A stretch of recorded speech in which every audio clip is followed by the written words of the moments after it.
అందరికీ నమస్కారం. మరి ఈరోజు మా హుస్సేనపురంలో పట్టాలు ఇవ్వడం జరిగింది. ఇది దాదాపు ఒక 30 ఏళ్ళ కళ. 1994లో అప్పుడు శాసనసభ్యులు జేసీ దివాకర్ రెడ్డి గారు, మున్సిపల్ చైర్మన్ జేసీ ప్రభాకర్ రెడ్డి గారు బీడీ కార్మికులకి అంటే ఒక పేద కుటుంబానికి ఇల్లు అనేది ఉండాలని చెప్పి పట్టాలు ఇచ్చాము. కానీ దురదృష్టవశాతం ఏమైందంటే గత ప్రభుత్వము ఈ పట్టాలు ఏవైతే ఉన్నాయో క్యాన్సిల్ చేసి మరి వేరే వాళ్ళకి ఇవ్వడానికి ప్రయత్నం చేసింది. అయినా కూడా మన ప్రభుత్వం లేకపోయినా కూడా మనం కోర్టుకు వెళ్ళాము, స్టే ఆర్డర్ తెచ్చుకున్నాము.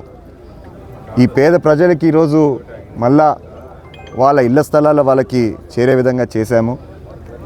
కేవలం ఒట్టి ఇడ్లీ పట్టాలు ఇచ్చేదే కాకుండా ఈ కూటమి ప్రభుత్వం ద్వారా ప్రతి ఒక్కరికి వారి సొంత ఇల్లు ఉండాలని చెప్పి ఇల్లు కూడా శాంక్షన్ చేయించాము.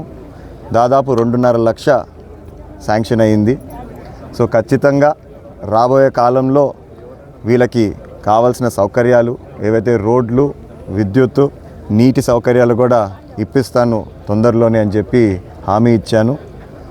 నేను మా ప్రజల్ని కోరేది ఒక్కటే, ఈ ప్రాంతంలో ఇప్పటికే ఇక్కడున్న సైట్స్ ఏవైతే ఉన్నాయో సెంటు దాదాపు 2-3 లక్షలు పలుకుతుంది. ఇప్పటికే 30 ఏళ్ళ నుంచి నేను కాపాడుకుంటూ వస్తున్నాము. మరి ఇంకా ముందు మళ్ళా కాపాడాలంటే కష్టమవుతుంది. సో వాళ్ళందరినీ నేను కోరేది ఏంటంటే ప్రతి ఒక్కరూ ఇల్లు నిర్మాణం మొదలు పెట్టాలని చెప్పి కోరుతూ మరొక్కసారి కూటు ప్రభుత్వానికి ధన్యవాదాలు.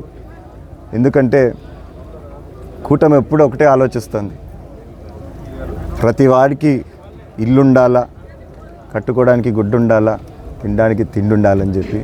ఎప్పుడైతే ఇల్లు అనేది ఒకటి శాంక్షన్ అయితే ఖచ్చితంగా వాళ్ళకి వేరే ఆలోచనలు ఉండవు, వాళ్ళు పని కూడా బాగా చేసుకోవచ్చు, వాళ్ళు హాయిగా ఉండొచ్చు అని చెప్పి మరొకసారి ప్రతి ఒక్కరికి ధన్యవాదాలు.